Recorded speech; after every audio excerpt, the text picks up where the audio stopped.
world-famous journalists melt the moment they walk into the Oval Office. We weren't experienced, and we certainly weren't journalists. Our familiarity with the subject added to my anxiety. I know all too well how busy a president is, even on his or her last day in office. During my years working with Obama, one of the things I brought to the table was a finely honed sense of the exact moment when Barack Obama was tired of doing the thing he was doing. In staff meetings and prep sessions, I could always tell when Obama's brain had started to move on to the next item of his never-ending to-do list.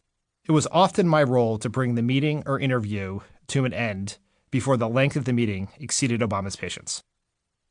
I dreaded the idea of seeing that switch flipped before we were done. The last thing I wanted to do was be yet another annoying thing on a schedule. I had been the one to ask the president if he would do it, so I felt particularly tied to its success. Or failure.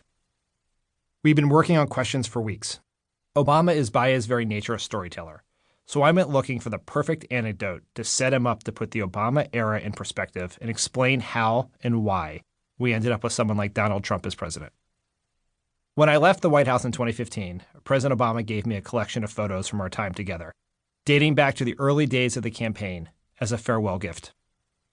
Obama also gave me, a rabid Georgetown University basketball fan, a basketball autographed by Georgetown legends Patrick Ewing, Alonzo Mourning, and Dikembe Mutombo. One of the first photos in the book is from an early 2007 campaign trip to New Hampshire. Neither Obama nor I have any gray hair, and we both look so young. We are smiling and laughing, blissfully unaware of all that is to come, as we head into one of the endless series of meet and greets with voters that define the early days of presidential campaigns. Each photo in the album is attached to a different moment in the Obama era. The good times and the bad, the funny and the sad, our successes and failures. I never found the magic question for the interview, but I did find the seeds of this book. Listener beware.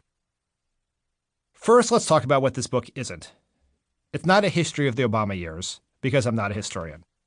It's not the inside account of the moments that will fill the history books, because that's Barack Obama's story to tell, and he will tell it much better.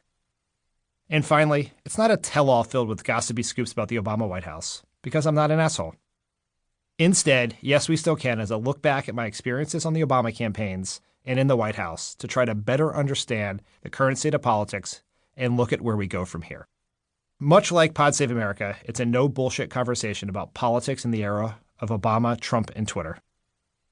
As I was doing my deep dive through the Obama years, I kept finding examples of Barack Obama trying to navigate the very forces that created an environment where someone like Donald Trump could be elected. For 8 years, Barack Obama dealt with a dystopic, anything-goes media environment upended by the emergence of the internet, an intellectually bankrupt and increasingly rabid Republican Party, a right-wing propaganda machine embodied by Fox News, the rising tide of fake news and conspiracy theories, the emergence of social media platforms such as Twitter that rewarded the loudest voices and penalized thoughtfulness and analysis. It became clear to me in those dark days after the election that embedded in the successes and failures of our battles against these forces were lessons about how Democrats can ultimately defeat Trumpism. This account is my best recollection of what happened and what people said. I didn't take notes or keep a diary because at the time I had no intention of writing a book. But I like to think I have a good memory. I threw in some of my favorite fun stories, just 'cause. Finally, this book is also an argument to young people that politics is something very much worth engaging in. It's fun, fulfilling, and really damn important. We need another generation of young people to get in the game. Barack Obama inspired a generation of young people to believe in the value of being part of something larger than themselves.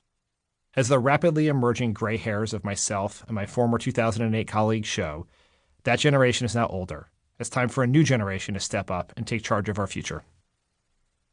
I started writing this book in the days after that final presidential encounter with Obama. I didn't know what I was writing when I started. I just knew I wanted to say something about how we got to this moment in politics and how we could get past it.